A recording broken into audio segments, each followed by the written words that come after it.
Kabira Bay at 8:30 in the morning. And as I mentioned before, you aren't allowed to go into this beautiful pristine waters behind me because of the coral reefs and the endangered fish species or whatever. So we've arranged a glass boat tour, which is around 800 yen or $8 per person, and you can go around in the glass boat and it tours you around the Kabira Bay for like 30 minutes, and you can kind of like snorkeling, but you're dry, so you can see what's going on under the water. Our tour is at 9, so we'll just walk around this area for now.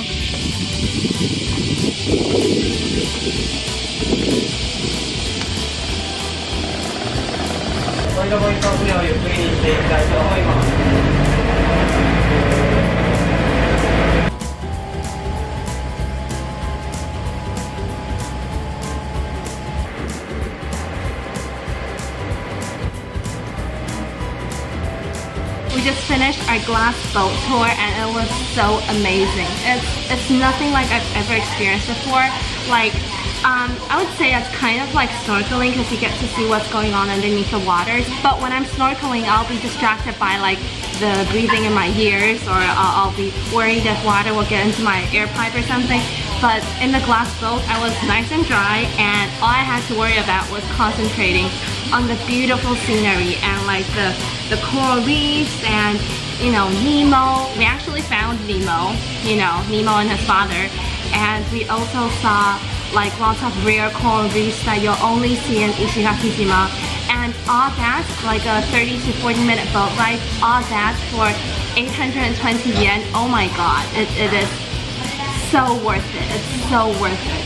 You're not allowed to swim in the waters, but if you pay 3,000 to 4,000 yen, I think like $30 to $40, there are these scuba diving activities courses that you can sign up for, and a trained coach will take you out into Kabira Bay. Also, there's another kayak course. The kayak course actually takes you out to one of those no-man islands. Like, there are a few rocky islands around Kabira Bay, and I think also for around $30 to $40, like 3,000 to 4,000 yen, you'll be able to go out on a kayak, and the coach will take you onto these no-man islands. But we don't have time for that today because our plane is at noon, so we skipped that part. Although you can't swim in the water by yourself, you can kind of like walk into the water, and I don't know, I walked into up to my thigh. So I guess as long as you're close to the shore and you're not a threat to the coral reefs or fish or to yourself, because Kabira Bay is kind of deep. I stayed in the really shallow parts. I just put my legs in and stuff. So as long as you're careful not to drown yourself and not to harm other animals, then you're good. And another thing that I think is really important is to come here early. So I woke up at 7 and we left our Airbnb at 8.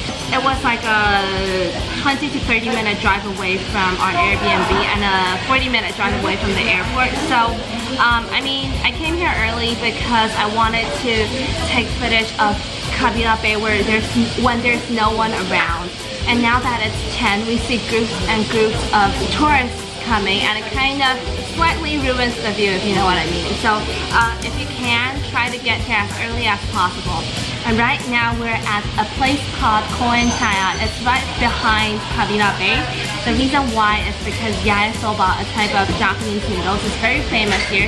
So we're going to try it out and see if the soba here tastes different from soba on the main island of Japan. Look at this little piece on top. It's shaped like Ishigakijima. I think this is so adorable. Actually, I think it's like this. So I think we're here, and the airport is here, and our hostel is here. This is so adorable. I'm gonna eat this first. Daniel said this kind of looks like noodles from back home, like how the noodles are shaped and the color and stuff. See if it tastes like food from home too. To be honest, I like the taste of soba here better than soba on like the main island of Japan. It tastes more, I don't know, it tastes more real. I don't know if this is the right way to describe it, but it's very refreshing, and unlike soba on the main island of Japan, this isn't that sweet, I guess, right? I mean, maybe it's just because this tastes more like Taiwanese food, so I kind of feel like it's more real or whatever, but I like this better.